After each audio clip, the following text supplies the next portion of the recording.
Halo semua, apa kabar? Kali ini kita akan belajar Prisma, yaitu sebuah objek relational mapping yang disingkat ORM. Sederhananya, ORM adalah teknik yang membuat kita bisa melakukan query dan manipulasi data dari database menggunakan paradigma object oriented. Di sini Prisma memberikan developer experience yang baru dalam bekerja dengan database, yaitu intuitive data model, yang artinya ketika kita membuat model tidak menggunakan cara programmatik seperti ORM yang lainnya. Dan kemudian dalam melakukan migrasi terjadi secara otomatis. Kita tinggal menggunakan CLI dari Prisma. Yang terakhir kita akan mendapatkan type safety dan autocomplete ketika menggunakan query ke database. Jadi tanpa panjang lebar, kita akan langsung menggunakan Prisma. Oke, di sini saya telah membuka text editor saya, yaitu Visual Studio Code. Pastikan Node.js telah terinstall di komputer teman-teman masing-masing. Pertama, kita akan menginitialize projectnya. Silakan buka terminalnya. Kemudian ketikkan npm init spasi -y, enter. Maka akan dibuatkan packet.json. Setelah itu, kita akan menginstal Prismanya. Ketikkan npm i-d besar. Nama package-nya yaitu Prisma. Dan di sini saya akan tambahkan package yang bernama tsx karena saya akan menggunakan TypeScript. Ini sifatnya opsional. Untuk menggunakan Prisma tidak harus menggunakan TypeScript. Kemudian enter. Oke, telah selesai untuk penginstalannya. Selanjutnya kita akan menginitialize Prisma. Ketikkan npx Prisma init. By default, Prisma menggunakan Postgres sebagai database-nya. Kalau teman-teman ingin menggantinya, tinggal tambahkan flag minus data source minus provider spasi nama database-nya, misalnya MySQL atau SQLite. Untuk lebih lengkap list database yang didukung oleh Prisma, silakan teman-teman cek di dokumentasinya. Di sini saya menggunakan Postgres sebagai database-nya, jadi saya akan biarkan default. Enter, maka dibuatkan directory Prisma dan juga file.env. Kalau kita lihat isi dari directory Prisma, di sini ada file schema, yang mana di sini sudah terdapat generator dan juga data source-nya. Sebelum saya lanjut lebih jauh lagi, bisa teman-teman lihat ya. Di sini file schema saya terdapat kode highlight ya. Nah, ini terjadi karena saya telah menginstal ekstensi yang bernama Prisma. Silakan diinstal. Di ekstensinya ketikkan Prisma, kemudian silakan install. Untuk fitur-fiturnya silakan baca sendiri. Setelah selesai install, ke setting, kemudian ketikkan on save. Nah, silakan dicentang untuk format on save-nya. Setelah selesai, silakan klik icon gear di pojok kanan atas, dan kemudian tambahkan key value ini di JSON-nya, supaya ekstensinya bisa bekerja dengan baik. Kalau sudah save, kemudian close saja.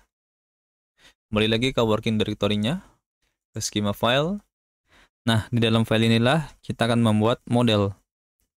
Di dalam file ini, kita akan menggunakan sintaks yang bernama Prisma Schema Language, atau disingkat PSL. Pertama, saya akan membahas tentang generator. Generator itu sederhananya, yaitu sebuah file yang akan kita gunakan untuk melakukan query dan manipulasi data ke database. Dan isi dari file tersebut yaitu hasil dari generate schema file yang di dalamnya sudah ada type safety. Untuk providernya sendiri bisa diganti, disesuaikan dengan kebutuhan teman-teman. Misalnya teman-teman menggunakan GraphQL, silakan diganti menjadi providernya GraphQL. Untuk list provider yang didukung oleh Prisma, silakan teman-teman cek di dokumentasinya. Kemudian di sini ada data source. Data source ini digunakan untuk melakukan koneksi ke database. Di sini untuk providernya punya saya yaitu PostgreSQL karena saya menggunakan database Postgres. Kemudian untuk URL-nya akan diambil dari variabel env. Kalau kita lihat di file.env, silakan setting sesuai dengan database-nya teman-teman masing-masing. Di sini saya ganti username-nya jadi admin, kemudian password-nya saya ganti menjadi 123. Untuk portnya 5432. Kemudian untuk database-nya saya ganti menjadi belajar. Setelah settingnya selesai, silakan save, kemudian close. Selanjutnya kita akan coba membuat model. Cara buatnya, ketikkan model, kemudian namanya. Untuk aturan penamaan modelnya, gunakan Pascal case dan juga kalimat singular. Jadi di sini misalnya saya buat user, kemudian isinya yaitu field-nya. Untuk nama field-nya kita menggunakan camel case ya. Saya akan berikan namanya ID. Selanjutnya kita akan berikan tipe datanya. Di sini saya akan menggunakan string sebagai tipe datanya. Selain string, ada tipe data yang lain, yaitu misalnya integer, big integer, ada datetime, decimal, dan yang lain-lain. Di sini saya menggunakan string. Kemudian di sini terdapat optional attribute yang bisa kita gunakan. Saya akan menjadikan field ID menjadi primary key. Caranya tambahkan atribut add ID. Kemudian saya akan berikan nilai defaultnya. Kita tambahkan lagi, yaitu add default. Isinya saya akan berikan function UUID. Selain UUID, kita bisa menggunakan auto increment ya. Selanjutnya field yang akan saya buat yaitu name. Tipe datanya string. Saya akan menjadikan name ini menjadi opsional. Caranya kita tinggal tambahkan di depan nama tipe datanya yaitu tanda tanya. Kemudian saya akan buat field yang bernama email. Tipe datanya string. Kemudian saya akan jadikan email ini unique. Jadi saya tambahkan atribut unique. Setelah selesai, silakan save. Kemudian kita akan melakukan migration supaya file schema yang ada ini yang telah kita buat bisa tetap sinkron dengan database. Karena file schema dengan database itu terpisah. Nah, untuk melakukannya, kita gunakan CLI dari Prisma. Jadi, ke terminal, ketikkan npx prisma migrate. Nah, di migrate ini terdapat beberapa mode. Kita akan gunakan mode dev. Kemudian, pada mode dev ini terdapat beberapa flag yang bisa kita gunakan. Di sini kita gunakan flag --, name. Kita beri nama, yaitu untuk awal kita berikan init. Ketika kita melakukan migrate, Prisma akan mengenerate history dari migrate tersebut. Enter. Oke, telah selesai untuk migrasinya. Tapi di sini kalau kita lihat di terminal, saya perbesar dulu. Nah, di sini Prisma juga sekaligus mengenerate Prisma client yang nanti kita gunakan untuk melakukan query. Jadi yang perlu teman-teman ketahui, ketika teman-teman melakukan perubahan di skemanya, maka teman-teman harus melakukan migrasi supaya skemanya tetap sinkron dengan database. Kalau kita lihat di sini, di project, terdapat directory baru di dalam Prisma, yaitu migrasi. Ini adalah history dari migrasinya, yang mana kalau saya perbesar, ini adalah history yang telah kita buat ya, yaitu init. Di dalamnya ada file SQL. Nah, di balik layar ketika kita melakukan migrasi, sebenarnya Prisma itu membuat file ini, kemudian mengexecute-nya. Jadi seperti itu ya cara kerja migrasi. Nah, setelah itu kita coba melakukan query. Jadi saya akan buat file yang bernama index.ts. Selanjutnya kita import Prisma client-nya. Dan di sini kita buat instance-nya. Kita buat const Prisma. Kita buat new Prisma client. Setelah itu saya buat function async. Di sini saya menggunakan async karena operasi dari Prisma itu semuanya asinkronus. Kemudian function, saya beri nama main. Query pertama yang akan kita lakukan membuat user. Caranya kita buat await Prisma titik. Nah, di sini ada banyak sekali properti. Kita akan gunakan user. User ini adalah model yang telah kita buat. Seperti user dan titik. Nah, di dalam sini juga terdapat beberapa method ya. Kita gunakan method create. Method create untuk membuat datanya. Di sini kita berikan objek untuk argumennya. Yang di dalamnya terdapat properti wajib, yaitu data. Di sini kita berikan lagi objek. Nah, di sini tinggal kita isi datanya dari field model user. Di sini name, misalnya John, kemudian email, misalnya john@mail.com. Nah, di method create ini akan mereturn hasil dari data yang telah dibuat. Jadi di sini saya tangkap cons user. Sini kita tinggal lihat datanya. Saya berikan console.log yaitu user. Tinggal saya execute fungsinya main save. Setelah itu saya akan konfigurasi dulu untuk scriptnya ke packet.json. Saya hapus namanya jadi dev, terus isinya. Kalau teman-teman menggunakan JavaScript, silakan teman-teman buat seperti ini, node, kemudian nama filenya. Di sini saya menggunakan TypeScript, jadi saya buat seperti ini, tsx index.ts. Saya berikan mode watch, saya save, kemudian kita jalankan scriptnya, npm run dev. Oke, telah berhasil dibuat datanya. Nah, di sini kita akan coba lagi. Seharusnya ketika saya coba buat data yang sama, maka akan tampil error karena emailnya unik. Jadi saya save. Bisa teman-teman lihat ya, saya perbesar. Nah, di sini muncul error karena email kita harus unik. Oke, jadi begitu dasar-dasar dari Prisma. Selanjutnya kita akan lebih dalam lagi mempelajari Prisma. Jadi kembali lagi ke skemanya. Oke, di skema ini Prisma mendukung yang namanya relasi. Jadi kita bisa membuat relasi antar model, mulai dari one to one hingga many to many. Jadi pertama kita akan coba membuat relasi one to one.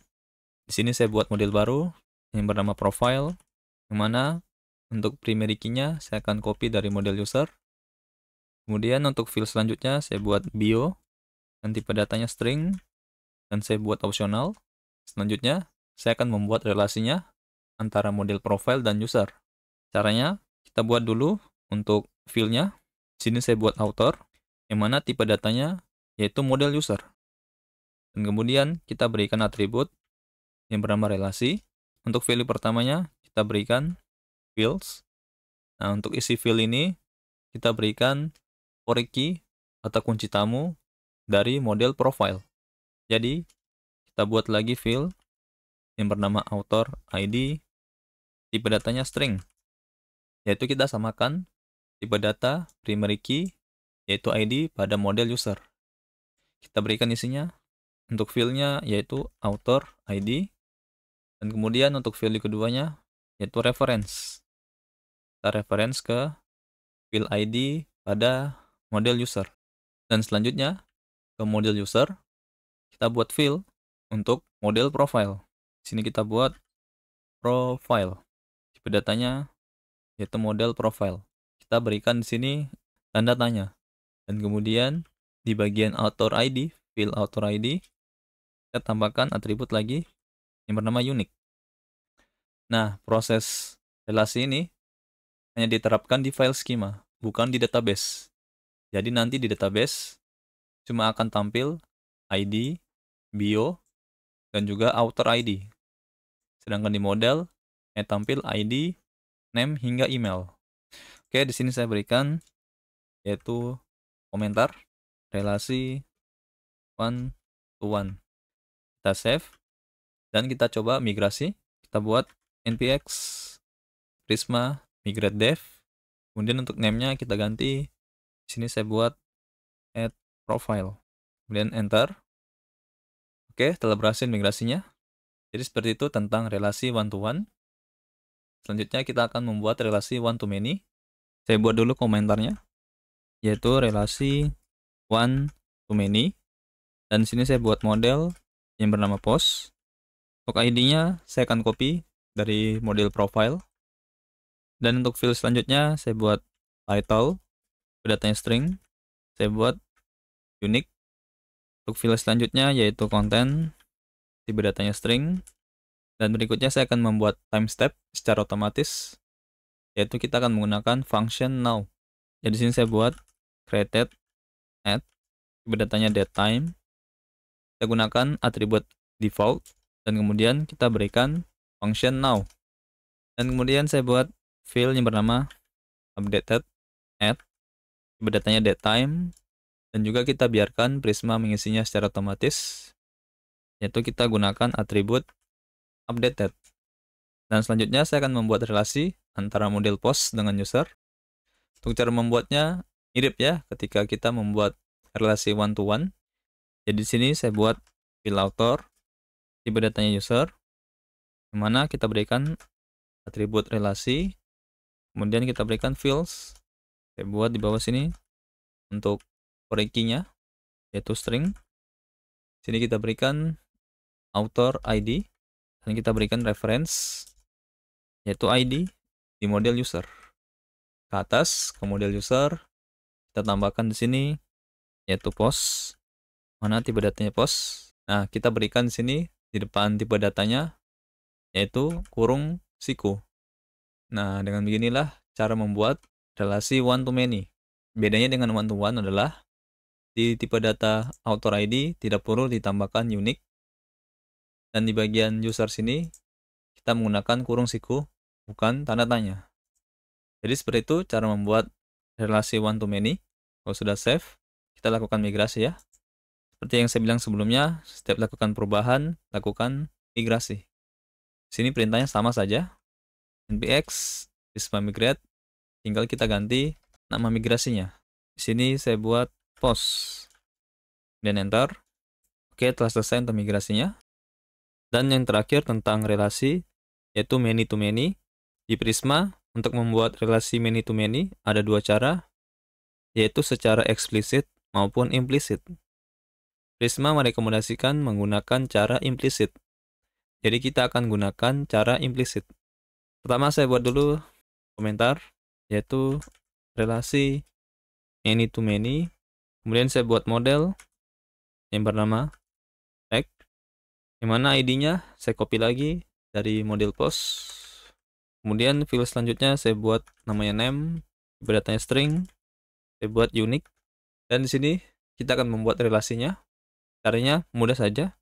Buat field, di sini saya buat post, kemudian tipe datanya yaitu model post, dan di depannya kita berikan kurung siku, dan di model post kita buat field yang bernama text, dan untuk tipe datanya yaitu model tag. Jadi di sini saya berikan model tag, dan kemudian di depannya kita berikan kurung siku. Kemudian save. Tinggal kita lakukan migrasi. Perintahnya sama saja. Tinggal kita ganti untuk name-nya. Saya berikan sini add tag. Sudah enter. Oke, telah selesai untuk migrasinya. Berikutnya, saya bahas lebih dalam lagi tentang tipe data dan atribut.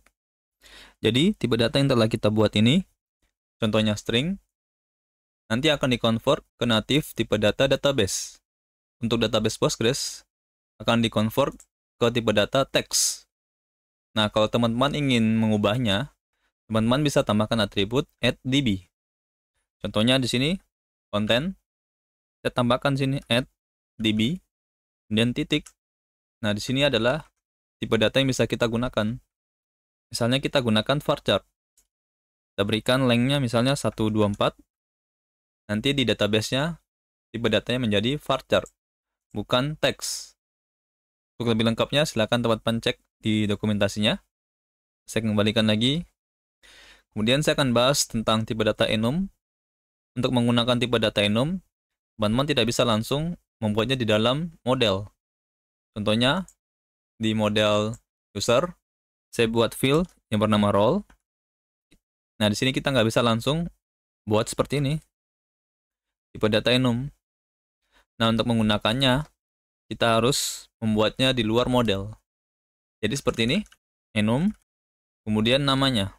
Nah, untuk aturan namanya sama ya ketika kita buat nama model. Saya beri nama di sini role. Untuk value-nya menggunakan huruf besar semua. Misalnya saya berikan user dan admin. Tinggal kita gunakan, yaitu role. Jadi begini cara menggunakan tipe data enum. Kalau teman-teman ingin menggunakan value-nya secara default ya, teman-teman bisa menggunakan atribut default, kemudian panggil value-nya. Misalnya saya berikan user. Selanjutnya, kalau teman-teman ingin mengubah nama field-nya, kita bisa menggunakan atribut map. Misalnya di sini saya ubah field ID, kita tambahkan atribut add map. Kemudian di sini kita berikan string. Misalnya saya ubah menjadi user ID. Nah, perubahan nama filenya hanya terjadi di database, bukan di file skema Prisma. Dan atribut addMap ini tidak bisa digunakan di file yang dijadikan relasi. Misalnya di sini profile ataupun post. Dan tentu saja kita juga bisa mengubah nama modelnya ya. Caranya kita menggunakan blok atribut. Kita gunakan di bawah sini add map, misalnya users. Nah, ini juga terjadi hanya di database, perubahan nama modelnya. Dan kemudian juga ada blok yang bernama unique. Teman-teman langsung bisa memberikan field yang unik. Misalnya di sini email, kemudian name. Jadi kita nggak perlu lagi tambahkan di sini add unique. Dan juga ada blok atribut, yaitu bernama ID. Dengan membuat ini, kita bisa membuatnya beberapa ID. Jadi di sini misalnya jadikan ID dan email. Jadi di sini kita hapus add ID. Saya kembalikan lagi. Oh ya, hampir saya lupa.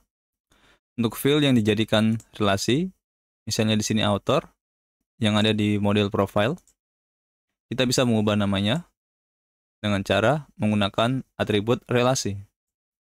Jadi kita tambahkan di awal value-nya, yaitu string. Misalnya saya buat authors. Nah, kita juga harus memberikan relasi pada field profile yang ada di model user. Jadi di sini kita tambahkan add relasi, kemudian nama customize-nya, yaitu di sini authors. Tapi di sini saya tidak menggunakannya. Saya kembalikan lagi. Dan selanjutnya tentang atribut relasi, yaitu kita bisa memberikan reference action ya. Yang artinya ketika data user dihapus ya, maka data profilnya ikut terhapus. By default, Prisma membuatnya tidak terhapus ya. Jadi di sini kita berikan reference action, yaitu on delete. Kemudian kita pilih cascade. Selain on delete, kita juga bisa berikan on update. Tapi di sini saya tidak gunakan. Saya akan gunakan yang on delete. Kita berikan juga di model post, bagian author. Kita berikan di sini reference action-nya on delete, yaitu cascade.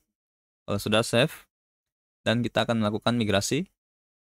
Sini saya berikan nama ref action. Enter.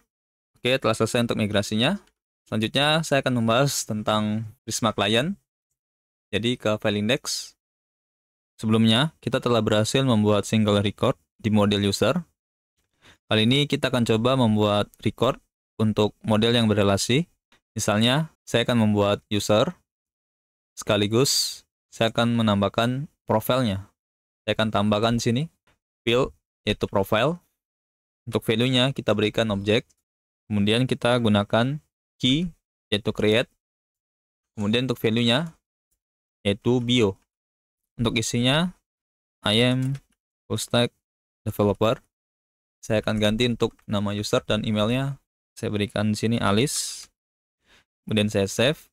Setelah itu saya akan execute filenya. Kemudian saya enter. Maka datanya telah berhasil dibuatkan sekaligus data profilnya. Selanjutnya saya akan membuat data post beserta tag-nya. Kemudian saya akan hubungkan data post tersebut dengan user ini, yaitu Alice. Jadi saya hapus. Sini kita berikan titik. Kita pilih model post. Kemudian kita pilih method create. Kita berikan objek. Kemudian kita gunakan key data. Tinggal kita pilih field yang ingin kita isi. Pertama title, misalnya JS. Kemudian untuk kontennya, JS is language. Kemudian saya akan hubungkan post ini dengan user Alice, yaitu kita pilih field author.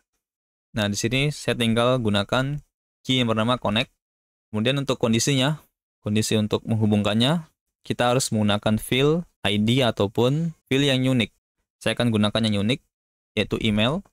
Kemudian tinggal kita berikan emailnya. Saya copy isinya, dan saya paste. Setelah itu, saya akan menambahkan post ini ke tag. Untuk cara buatnya sama ya, yaitu kita gunakan create. Nah, untuk relasi many to many, kita bisa menggunakan array ataupun objek ya. Di sini saya akan gunakan objek. Kita buat di sini name-nya programming. Jika saya save, maka telah berhasil dibuatkan field post-nya. yang berrelasi dengan author dan juga teks. Berikutnya, apabila teman-teman ingin membuat multiple record ya, atau biasa dikenal bulk, kita bisa menggunakan method create many. Misalnya saya akan buat beberapa user ya. Saya berikan di sini model user, kita berikan array. Nah, jadi begini cara membuat multiple record. Nah, di dalam method create many, kita bisa menggunakan properti yaitu skip duplicate. Di sini kita bisa mengabaikan untuk data yang sama ya. Jadi nanti data ini akan diabaikan karena sudah ada di model user. Jadi kalau saya save, maka di sini cuma ada satu data yang berhasil dibuat. Berikutnya, untuk melakukan read data, kita bisa menggunakan beberapa method yang disediakan oleh Prisma. Kita mulai dari pertama, yaitu find unique. Saya hapus create many-nya. Kita gunakan find unique. Kita harus memberikan kondisi where. Kita pilih field ID ataupun field yang memiliki atribut unik. Misalnya saya pilih email alice@mail.com. Kalau saya enter, maka tampilkan user Alice. Nah, di sini bisa teman-teman lihat ya, tidak tampil untuk data relasinya, yaitu post ataupun profile. Untuk menampilkannya, kita bisa menambahkan lagi properti yang bernama include. Kemudian kita pilih field yang dijadikan relasi, yaitu post. Kita berikan true, dan juga profile. Kita berikan nilainya true. Kemudian saya save. Kalau saya perbesar, maka data relasinya juga ikut ditampilkan, yaitu di sini post dan juga profile. Dan kemudian kita bisa hanya menampilkan field yang kita pilih. Misalnya kita ingin menampilkan data email saja. Caranya kita bisa menggunakan properti yang bernama select. Jadi di sini saya hapus dulu include-nya. Kita pilih select. Kita berikan email, nilainya true. Kalau saya save, maka hanya ditampilkan informasi email. Dan perlu teman-teman ketahui, kita tidak bisa menggunakan properti select dengan properti include secara bersamaan. Kalau teman-teman ingin menampilkan field yang telah diselect ini, sekaligus data relasinya, kita tinggal tambahkan post, kemudian nilainya true. Kemudian saya save, maka bisa teman-teman lihat ditampilkan data email dan juga data relasinya. Berikutnya, apabila teman-teman ingin read banyak data user, kita bisa menggunakan method find many. Jadi saya ganti find unique menjadi find many. Untuk optionsnya bersifat opsional, jadi saya hapus, saya save. Maka kalau kita lihat di konsol, ditampilkan data user, yang mana totalnya ada 3. Di find many sendiri, kita juga bisa membatasi data yang bisa kita ambil, maupun kita lewati. Contohnya, kita ambil 2 data saja, kita bisa gunakan properti yang bernama tag. Sini saya berikan 2, save, kita lihat, maka ditampilkan 2 data. Kemudian kalau kita ingin skip, kita skip 2 data, seharusnya tampil 1 ya, karena total user ada 3. Sini kita melakukan skip 2 data, kemudian kita ambil 2 data. Jadi kalau saya save, maka hanya tampil 1 data. Berikutnya kita juga bisa menggunakan where. Kita ingin user yang akhirannya dengan @mail, maka tampilkan. Jadi kita bisa gunakan and with, yaitu misalnya @mail.com. Save, maka akan ditampilkan semua user yang memiliki akhiran @mail.com. Kalau saya coba buat data user yang lain, yang memiliki email lain, saya save. Setelah dibuat, saya kembalikan lagi. Kita coba lagi ya. Saya save lagi. Maka bisa teman-teman lihat ya, ditampilkan user yang memiliki email akhiran @mail.com.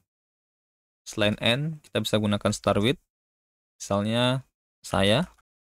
Jadi saya save, maka ditampilkan email yang awalannya saya. Dan untuk filter yang lain bisa teman-teman cek lagi ya di dokumentasinya, karena ada banyak sekali. Jadi saya tidak bisa bahas satu-satu. Kalau teman-teman ingin update datanya, bisa gunakan method update. Jadi saya ganti find many menjadi update. Dan untuk optionsnya, kita harus memberikan where. Misalnya email saya @tes.com dan berikan datanya. Misalnya saya ganti namanya menjadi kamu. Jadi dua properti ini, where dengan data, harus ada ketika menggunakan method update. Jika saya save, maka datanya berhasil diupdate. Kemudian kita juga bisa melakukan update multiple record. Kita gunakan update many. Saya akan update name, misalnya namanya kamu, saya ganti menjadi kamu.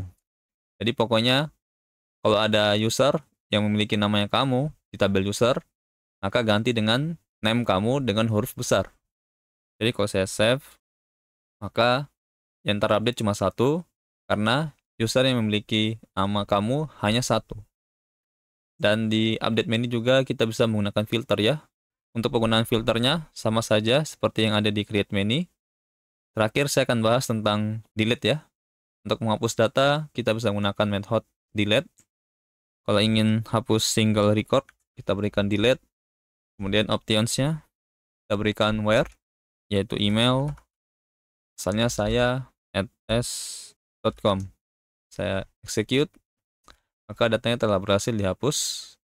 Kalau kita lihat ya, pakai method find many, maka tidak ada lagi user yang memiliki email saya @tes.com. Dan di delete juga kita bisa menggunakan delete many ya. Kita bisa menghapus multiple record menggunakan delete many. Hati-hati ya ketika menggunakan delete many. Kalau tidak diberikan optionsnya, maka semua data user akan dihapus. Nah, untuk delete many, kita bisa memberikan options menggunakan where. Optionsnya sifatnya opsional. Di sini misalnya saya akan hapus user yang memiliki email nwit@mail.com. Jika saya execute, maka jumlah data yang terhapus ada 3.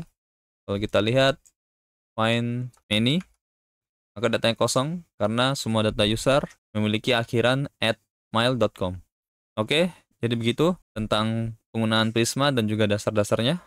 Semoga bermanfaat dan terima kasih.